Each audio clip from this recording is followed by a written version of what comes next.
Demikianlah sabda Tuhan. Pembacaan Injil Yesus Kristus menurut Matius pasal 3 ayat 13 sampai dengan 17. Matius pasal yang ketiga ayat yang ke-13 sampai dengan yang ke-17. Yesus dibaptis Yohanes. Maka datanglah Yesus dari Galilea ke Yordan kepada Yohanes untuk dibaptis olehnya. Tetapi Yohanes mencegah dia, katanya, "Akulah yang perlu dibaptis olehmu, dan engkau yang datang kepadaku."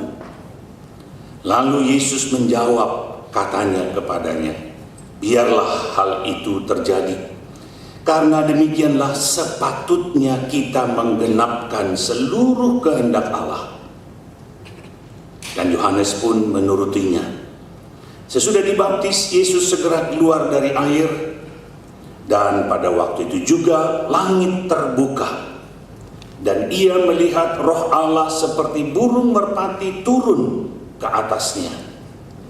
Lalu terdengarlah suara dari sorga yang mengatakan, "Inilah anakku yang kukasihi, kepadanyalah aku berkenan." Demikianlah Injil Yesus Kristus. Berbahagialah orang yang mendengarkan firman Tuhan dan yang memeliharanya. Haleluya.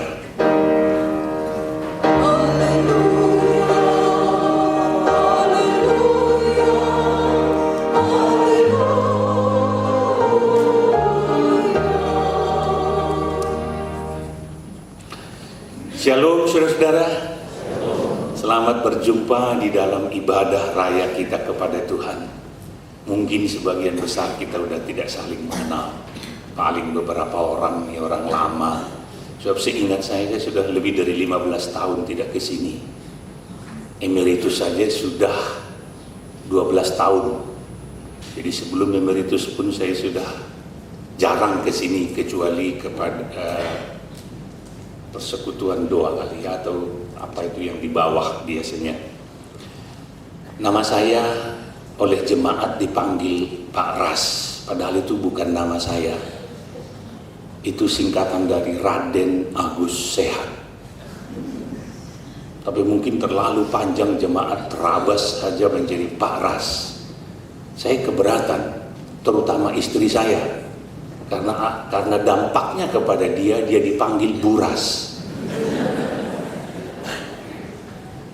Tapi sudah 34 tahun nama itu tanpa dibaptiskan melekat. Jadi kalau ketemu sama Pak Santoso itu, Pak Ras gitu, jarang dia sebut saya Pak Pandiangan. Kecuali dia ingat dulu dia di Bandung. Kalau di Bandung betul saya dipanggil Pak Pandiangan ketika mereka masih mahasiswa dulu. Nah, saudara-saudara sekalian, senang sekali kita boleh beribadah bersama-sama. Amin. Iya, karena senangnya itu karena Tuhan Yesus ada sekarang di sini. Dan hari ini diingatkan bahwa Yesus pernah dibaptis Yohanes. Tidak lama sesudah pemberitaan kelahirannya, hanya sekitar 3 minggu, 25 Desember ke sekarang itu 3 mingguan ya.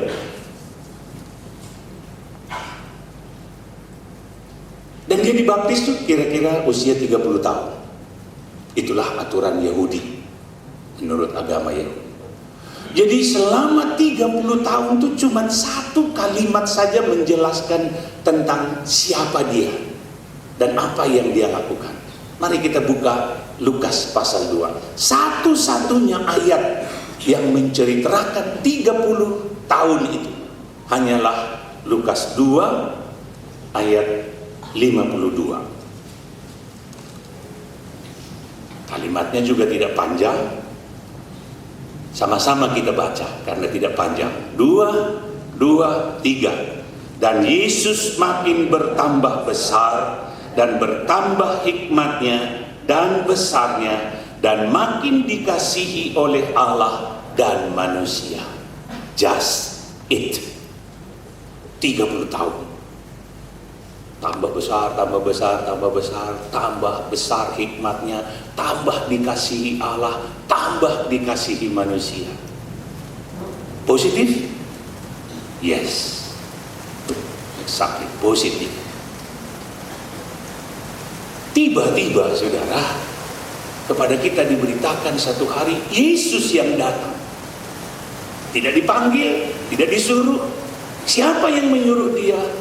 Nobody knows. Apakah ada suara Tuhan kepada dia yang sehari-harinya bantuin papa mamanya menjadi tukang papanya? Tukang apa? Tukang kayu. Mungkin juga bantuin mamanya, karena ingat kalimat tadi, dia dikasihi Allah dan dikasihi manusia, pasti including his parent, ayah, ibunya, saudara-saudaranya, pasti menyukai dia. Jadi pasti ini senang bantu mama, senang bantu papa. Enak bersaudara, tidak pernah berantem, rukun dan damai. Enak bermain sama tetangga, mungkin juga kalau ada gundu, main gundu. Ya, dia betul-betul manusia, jangan pikir dia aneh gitu. Normal. Dan seluruh kehidupannya dirumuskan di satu kalimat itu. Tambah besar, tambah hikmatnya, tambah dikasihi Allah, tambah dikasihi manusia. Nah, ketika dia datang kepada Yohanes, Yohanes tahu benar siapa dirinya. Karena Yohanes itu dari kandungan aja udah penuh dengan Roh Kudus. Ya, dari kandungan aja dia udah penuh dengan Roh Kudus. Masih di kandungan aja udah kenal Yesus. Ketika di kandungan Elizabeth dia 6 bulan, Yohanes ini, ibu Yesus itu Maria berkunjung ke rumah apa? Mungkin akonya, mungkin iinya, nggak jelas. Ya, pokoknya saudara keluarganya, kerabatnya. Dan ketika dia memberi salam shalom, itu sangat lumrah. Tiba-tiba kata Elizabeth melonjak kandungannya, kegirangan. Saya nggak tahu bagaimana bayi kegirangan di kandungan. Gimana Bu? Cerita dong dikit. Elizabeth hanya bilang melonjak kegirangan. Kira-kira kalau bayi melonjak sakit nggak? Bapak nggak usah ngomong, nggak tahu itu.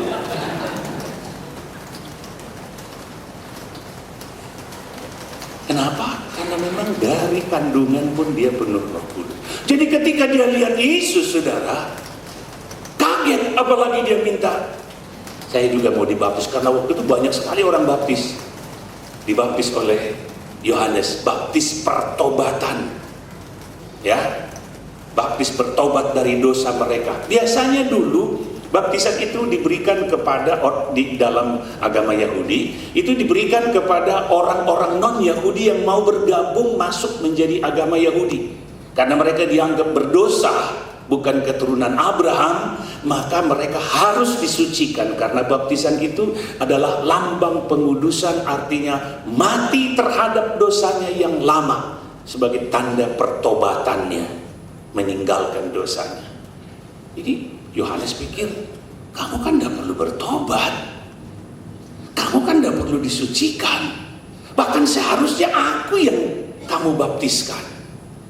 Tapi kalimat Tuhan Yesus yang tadi makin berhikmat itu berkata, mari kita lihat di Matius 3. Kalimatnya bagus sekali, sangat rendah hati, tapi sangat berkeyakinan atau iman yang tinggi.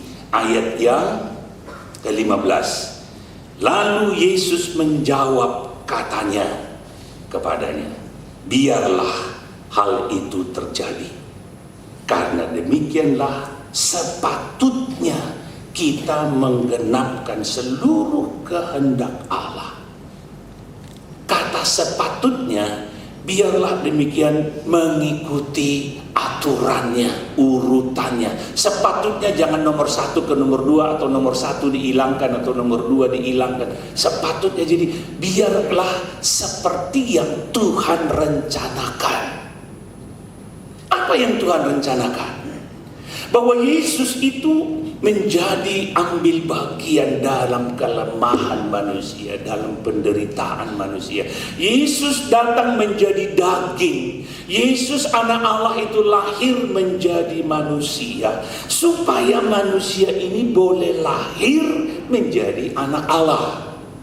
Manusia yang sedianya diciptakan menurut rupa dan gambar Allah rusak, hilang, terputus, terbuang ke dalam dosa.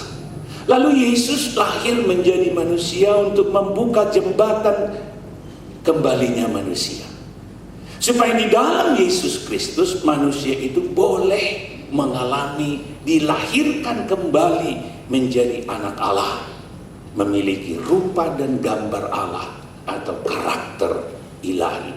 Istilah Petrus di 2 Petrus 1 ayat yang keempat, memiliki kodrat ilahi, kekudusan, kebenaran, keadilan, rendah hati, lemah lembut. Semua karakter Allah itu dimungkinkan untuk kita miliki. Nah, saudara, sesudah dia dibaptis sesuai dengan prosedur yang harus dia lalui, dia masuk betul-betul ke dalam kehidupan manusia. Dia disamakan seperti saudara-saudaranya. Demikian Ibrani pasal 2. Jadi saudara-saudara yang dibaptis, dia juga dibaptis. Apa itu? Mati terhadap masa lalu. Biarlah, karena ini harus saya tempuh. Saya lakukannya bukan karena memang dosa, tapi karena ini prosedurnya, kata Yesus. Nah, sesudah dia dibaptis, tanda sudah dikuduskan, tanda sudah diterima, bergabung dengan Allah. Diberikanlah dia Roh Kudus turun dari langit seperti merpati. Saudara, Roh Kudus itu pada zaman Perjanjian Lama itu diberikan dengan lambang urapan dengan minyak, raja, nabi, imam, supaya mereka mampu melakukan tugas-tugasnya. Mereka dilantik oleh Tuhan dengan memeteraikan, dengan memberikan Roh Kudus. Apa fungsi Roh Kudus itu? Di dalam dirinya itu diungkapkan Yesus kemudian sesudah dia bangkit dari kematian dan sebelum dia naik ke surga, murid-muridnya bertanya, Tuhan, maukah engkau sekarang mendirikan kerajaan bagi bangsa Israel? Kisah Rasul 1 ayat 6. Yesus menjawab, oh tidak perlu kamu tahu tentang masanya. Tetapi apabila Roh Kudus turun ke atas kamu, kamu akan beroleh kuasa untuk menjadi saksiku, untuk menjadi pameran tentang diriku. Kamu akan beroleh kuasa. Kata kuasa dalam bahasa Yunani, dunamao, dunamin, itu bisa berarti 3. Kalau diterjemahkan, diuraikan, dijabarkan, dielaborasi, di dalam kata kuasa itu ada authority, otoritas, ada ability, kemampuan yang tiada tandingnya. Yang ketiga, strength, kekuatan. Ada otoritas, dia, hei engkau Tabita, bangun, bangun. Lazarus, bangun,